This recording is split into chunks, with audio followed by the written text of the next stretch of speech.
Hello, welcome to the channel. I'm Tracey, a relocation coach helping people navigate the emotional layer of relocation. I left home when I was 16 and since then lived in 6 cities around the world. And there was one relocation that truly transformed my life from the inside out. That was 8 years ago when I moved from Hong Kong to Vancouver, where I experienced the deepest identity shifts and spiritual awakening. So in this video, I'm gonna talk about how to navigate identity shifts after relocation and utilize your relocation as one of the greatest catalysts for inner healing and growth so that you can eventually manifest your dream life after moving abroad. So when I was living in Asia, all I wanted to do was to meet society's expectation. Growing up, I always believed that to be worthy, I had to prove myself by getting a good college degree, landing a high-paying corporate job, getting married before 30 years old. And I was trying really hard to build those things until I was 29 years old. Life took a U-turn. Everything I was building was falling apart. I was going through a lot of major life transitions. And that was when I decided to move from Hong Kong to Vancouver. I thought moving abroad could give me a new start. But after arriving in Vancouver, I realized that everything in Vancouver was the opposite of what I had in Hong Kong. Because when I was in Hong Kong, I felt the society was very much focused on success, ambition, achievements. After moving to Vancouver, I realized a lot of the people there don't really care too much about their career. They think a job is just a job. It's just a place to get your paycheck. They would rather spend more time with their family and friends. And to be honest, I never truly resonated with that. But I also feel like I was no longer connected to Hong Kong because I realized that a lot of my ambition was coming from an ego-driven place, was trying to fill an internal void through external achievements. But I also don't truly resonate with the people in Vancouver because I don't believe a job is just a job. I think it's important that you do the work that truly brings you fulfillment, the work that gives you a sense of purpose. And the reason a lot of people give up their career is because they are not doing the work they're meant to do. Because I do believe when you show up as the most aligned version of you, do the work you're meant to do on this planet, you'll become a gift to the people around you. So there was a long time I feel like I was no longer connected to Hong Kong, but I also feel like I didn't fit into Vancouver. And now in retrospect, I realized that was the phase when I was navigating that identity shift. And oftentimes when we are in that place, we can feel like we're lost, we're empty, we're stuck. Because relocation really shakes up everything that used to define you. Without your old job titles, old social identities, to familiar routines, it makes you question yourself. It can feel like you've lost your sense of direction. But it's also through that transitional phase, a lot of people begin to have more self-reflection because when you're in this new place, without the influence from your family and your culture, it gives you the mental and emotional space to redefine who you are and what success and fulfillment truly means to you. Because each of us has our conditioned self and our true self. So the conditioned self is who you should be, the career you should pursue, the life milestones you should hit, the life other people expect you to live. And then we also have our true self. That's the part of you that's ever present, ever steady. The part of you that's naturally intuitive, grounded, and creative. That is who you truly are before you learned how you should be.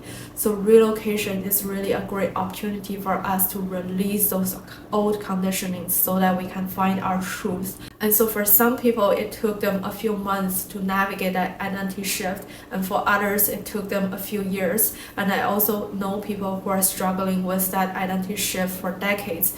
It can almost feels like no matter where they are, they never feel like home. They haven't found their true belonging. And the reason it is so hard to navigate this identity shift phase is because a lot of people is trying to recreate their past in this new place. For example, maybe you used to have a really good corporate job with good income, but after relocating to this new place, you realize that no job opportunity can match what you used to have, and now you just feel disappointed. Or maybe you're trying to build new connections, find new friendships, but no matter who you met, you just feel like those people don't get you. They don't see you the way the old people do. And whenever you begin to compare those old relationships with these new ones, you just feel disappointed and frustrated.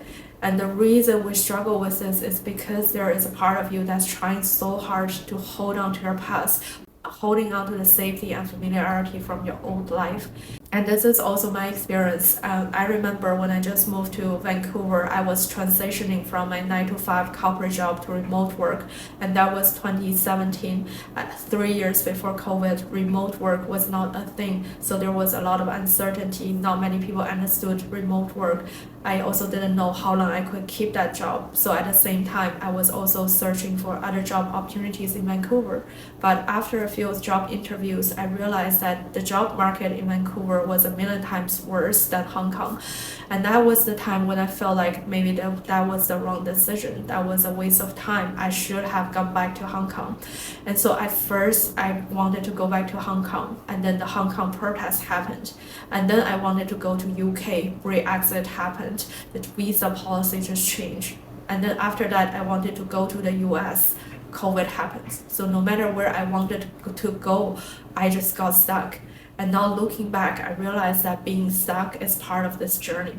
If you cannot find external solutions to your problems, that is just the universe's way of reminding you to turn inward, to do this inner work, to rediscover who you are, what you truly want, and heal those emotional blocks that have been blocking your path.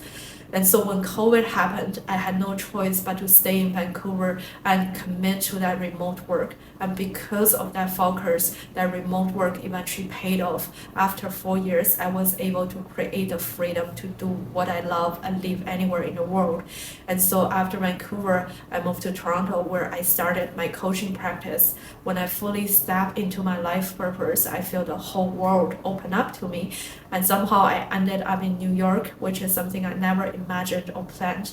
And the reason I'm sharing this story is I want you to know that things will get worse before it gets better. Maybe right now you couldn't find a job as good as your old one, and that is because the universe is creating space for you to discover something new, something better. And maybe right now you haven't met anyone who really see you, understand you. That is also because the universe is creating space for you to reconnect to yourself, rediscover who you truly are, so that you can eventually attract nourishing relationships that are more aligned with who you are becoming. And right now you're just going through a transitional phase. Maybe it's a down cycle, but if you can utilize this space for inner transformation, once you get out of this phase, life will open up for you in a way that you can never imagine. Carl Jung speaks of the sacred pause. This is the in-between space between who you are and who you are becoming. So often when we are in that space, you can feel like you're lost, you're empty, you're stuck. But this space isn't empty. It's actually the necessary silence for the soul to speak its truth. Because whatever you want from the universe, it always has 3 answers. Yes, now right now, I've got something better. And in my work, I studied 5 types of relocation, and each relocation can become an opportunity for you to transform your life from the inside out. So the first type is the career and education move. These people, they're moving for a better job opportunity. Maybe it's a promotion or better education. They're very driven, ambitious. They're looking to prove themselves in a new arena. And then the second type are the family and relationship move. These people, they are moving to reunite with their loved ones. Maybe it's because your partner has found a new job in this new place. You're moving with them, and sometimes people move for their children's education. So these moves were usually driven by love and responsibility. And then we also have the lifestyle move. So these people, they're moving for a better lifestyle. Maybe it's a better climate, more balances, slower pace, especially if you're someone who is highly sensitive. You will realize that anything in your external environment can make a big impact on your system. And the fourth one are the crisis or forced move. So these moves can happen suddenly because of an unexpected change. Maybe it's a natural disaster, a divorce, or financial losses. These people have no choice but to move. And the last one is the soul-led move. So these moves are not driven by external pressures.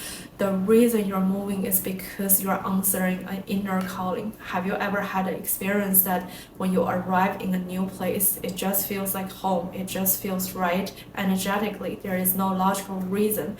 You're moving to this place not because there is a job waiting or your partner pushing or problem facing. You simply just feel this quiet pull. You're just following your intuition. And soul-led moves often align your inner truth with your external reality. And the good news is no matter how you started your journey, you can always turn it into a soul-led journey. Maybe at first you started with a career move, you're looking for a better job opportunity, but somewhere along the way you started doing this inner work. Your self-worth is no longer dependent on external validation or achievements, and that's how you slowly turned your ambition into your life purpose. You begin to do the work that brings you fulfillment and joy. And then maybe you started with a family move, but throughout this journey, you're also learning how to find the balance between supporting others and honoring your own independence. You're learning to deepen those connections without losing yourself. And maybe if you are someone who are moving for a better lifestyle, and once you did this inner work, you will begin to build a sense of inner peace and inner stability. You realize that the change in your external environment itself cannot always guarantee an inner fulfillment. You are learning to stay grounded and centered in yourself even when the external world feels chaotic. And if you are someone who are moving because you have no choice, your move was triggered by an unexpected change, you can also utilize it as the fertile ground for inner strength and inner resilience. Because oftentimes it is through navigating those dark moments people begin to cultivate greater resilience. And eventually you will realize relocation is never just about the destination, it's who you become throughout this journey. I'm a relocation coach helping people navigate the emotional layer of relocation. If you're looking to explore more about this journey, download the free ebook on my website, link in my bio, and follow for more.